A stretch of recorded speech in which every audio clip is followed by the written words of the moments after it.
Today is day 61 in the countdown to Antarctica. Thank you, everyone, for joining me for the last 16, 17 days. I don't know how long it's been that I've been doing these, but I've been having a lot of fun um, sharing everything that I know about Antarctica, all the things that I've learned about Antarctica, Argentina, traveling down there, and all the things I've learned in my other travels so far. Um, so thank you for allowing me to share that with you. And thank you for watching. So today I thought we would continue talking about the trip planning process, specifically for this trip that I'm going on. A couple of days ago, I talked about what I will be doing, what I have planned before the ship. So today I figured I'd talk about what I'm going to do after I get off the ship. So I get off the ship February 1st, and I have like 16 or 17 days. I don't know exactly how long because I don't actually have my return flights booked yet. That's something I'm working on. And there's just a lot of different logistic things that maybe we'll get into today. Um, so, what am I going to do when I get off the boat? So, I'm going to jump on an airplane and head to a place called El Calafate. So, that is a place that is on the border of Chile, but it's still in Argentina. It's in Patagonia. Patagonia is just the mountain ranges in that area. And I'm going to see one of or it is the largest glacier outside of Antarctica, called Perito Moreno. I don't know what that stands for. I'm not going to think of trying to translate it right now. Perito Moreno Glacier in El Calafate. All these fun places and names. um, so I'm planning to do like a hike on the glacier and maybe do some kayaking in front of the glacier as well. Um, and then just kind of walk around and hang out there. It's a very small town, apparently, as well. And then I'm going to head to another town that's a couple hours away called El Chalten.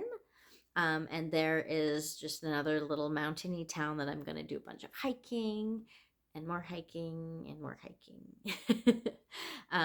So that is a national park. I don't know, I can't remember exactly the name. I want to say it's like Glacier National Park or something like that. Um, yeah, so I'll be doing some hiking there, and then heading back to El Calafate to get on a plane to go somewhere else. And so this is the part that I'm like still trying to figure out because flights in Argentina are interesting because it's a big country, as I've mentioned quite a few times already, and there's a lot of times when certain flights only go on certain days of the week to certain areas. I mean, I'm sure that's very common around here as well. I just haven't done a whole lot of like flying to random different cities in the country. But let's say I don't have all the details in front of me, and it doesn't really matter. But some flights from, let's say, El Calafate to somewhere else I want to go are only on like Wednesday and Saturday. So I got to figure out all these little details before I go ahead and book that flight. Exactly how long am I staying in this place and in El Calafate and El Chalten before I book that flight. And I'm waiting to hear back from somebody in Argentina to just finalize all of those details before I jump the gun on that piece and booking my flight to my next location, which is going to be one of two places. It's either going to be Puerto Madryn, which is supposed to be the scuba diving capital of the world. But after speaking to somebody that I know from Calgary that has dove there, said it was okay diving, but I don't know if I'm going to spend as many days there as I originally thought.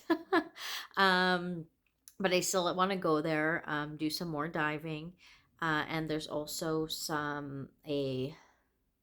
the exact words are escaping me, but kind of like a nature reserve, where there's penguins and often whales, other types of seals, and other types of animals to go see. So, I love doing that. So I'm definitely going to check that out. And for those of you that, don't scuba dive, I need to have a day after I scuba dive before I jump on a plane, or, I mean, won't go into details. Sometimes it can be less than that. Um, But the easy rule of thumb is a day after diving before you jump on a plane, so you stay safe and don't get decompression sickness. So I need some land activities to do before I go on to the next destination. So the next destination, if I don't go there right from El Chalten, will probably an area called, I'm probably going to say this name not right, um, Quebrada de Humahuaca or Umahuaca.